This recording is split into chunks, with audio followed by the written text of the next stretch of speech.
ପୁଅ ଚିଠିରେ କ'ଣ ଲେଖିଥିଲା? ମୋ ପୁଅ ଭଲ ଅଛି ତ? କ'ଣ କହୁନ? ପୁଅ ଚିଠିରେ କ'ଣ ଲେଖିଛି? କ'ଣ କିଛି କହୁନ?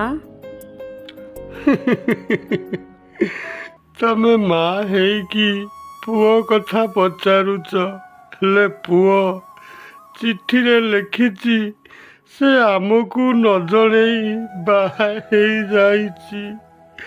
ଭୁବନେଶ୍ୱର ଛାଡ଼ି ଯାଇକି ଦିଲ୍ଲୀରେ ରହୁଛି। ଆମେ ଭଲରେ ରହିବା ପାଇଁ ଆମ ପାଇଁ ସୁବିଧା କରିଦେଇଛି। ତମେ କାହିଁକି କାନ୍ଦୁଛ? ପୁଅ ଆମ ପାଇଁ କ'ଣ ସୁବିଧା କରିଛି? ପୁଅ ଆମ ପାଇଁ ବହୁତ ବଡ଼ ସୁବିଧା କରିଦେଇଛି। ଆମେ ଖାଇ ପିଇ ରହିବା ପାଇଁ ଆମ ପାଇଁ ବୃଦ୍ଧାଶ୍ରମ ବୁଝି